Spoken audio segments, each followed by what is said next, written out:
Okay, so you're here today because you just went through the document list and you're ready to go. So now we need to see if you are eligible to apply for a visit visa.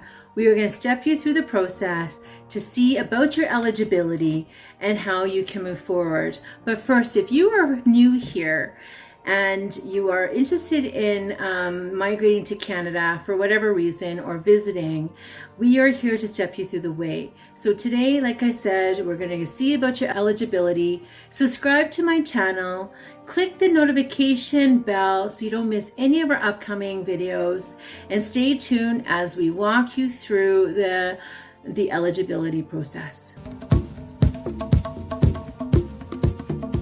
Okay, so let's get started exploring the Government of Canada Immigration and Citizenship website. This is where you need to go for all your immigration questions, forms, what have you, programs. Okay, so cic.gc.ca is the website you want to log into. Choose your language of preference, and today we're going to go with English. Once we get in here, you're going to see all the different programs that you can explore.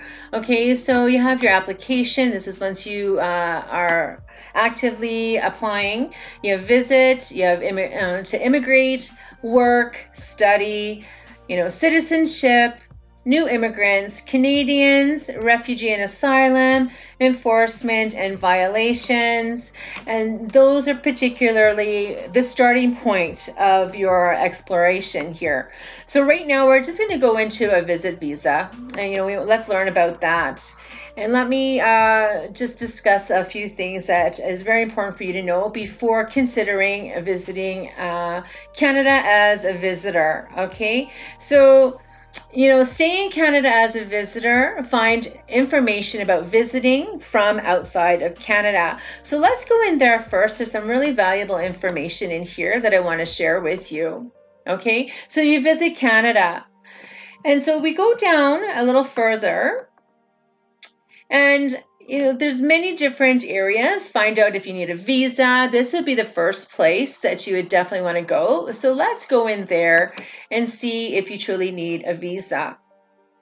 Depending on which country that you are applying for, you may be exempt, you may not need a visa, and so on and so forth. Okay, so what travel documents do you plan to use when you travel to Canada? So definitely a passport.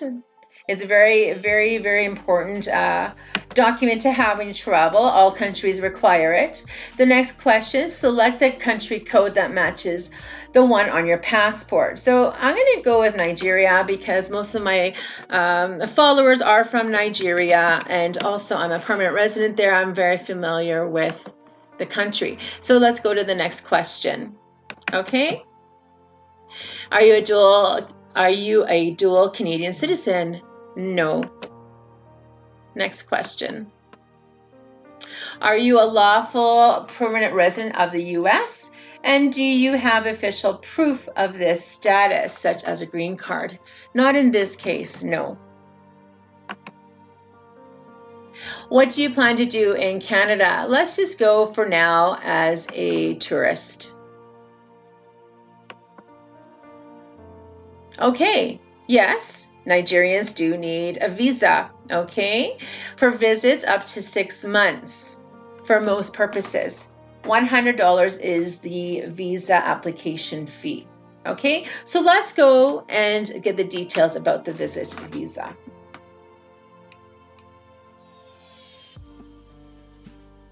Okay, about the documentation. Now this is everything step by step. You can go through each link one by one. Okay, but we already know that you need a visa. So let's talk about all about the documents. Okay, and I always, if you've been watching my videos, I always tell people, make sure you do not submit any fraudulent documents. It is not worth the consequences, I'm telling you. So you have to plan your life. Okay, about the document. A visitor visa, also called a temporary resident visa, is an official document that we stick in your passport. It shows that you meet the requirements needed to enter Canada. Most travelers need a visitor visa to travel to Canada. You may also need one if you're transiting through the Canadian airport or on your way to your final destination. You need to find out if you're stopping in Canada for any reason and trying to connect to a different flight. You need to find out if you need a visa. Most times you may not, but it all depends. So you need to find out. And I always encourage people to apply online rather than going to a VFS center, a VAC center, whichever is in your country. Definitely applying online for a visitor's visa is going to save you time, is going to save you hassles, it's going to save money in transport, whatever. Definitely, as long as you have a computer, even a phone, as long as you have all your documents scanned, you can apply online. It's very, very simple. Okay, how long can you stay in Canada? Okay, most visitors can stay up to 6 months in Canada. At the port of entry, the Border Services Officer may allow you to stay for less or for more than 6 months. If so, they put the date you need to leave by in your passport. They might also give you, they may even give you more than 6 months. If so, they will put the date you need to leave by in your passport. So this is very important for you to pay attention. They might also give you a document called the visitor's record, which will show the date you need to leave by. Okay? People misunderstand this 6 months, okay? If you're going to an event, like say a conference for an example, and it is only for 2 weeks, and your return flight ticket is scheduled after the 2 weeks, so the 14th day when you arrived into the country, you need to understand that you are not overstaying if you pass that date. You can stay, unless it's stated in your passport. If it's stated in your passport, you have to leave the country. But if it's not, you can stay up to 6 months with no problem. You become an illegal immigrant or someone staying illegally if you pass the time that you need to leave. And I highly advise you not to do that, because the consequences of that decision can also be damaging for your future travel. So just keep that in mind.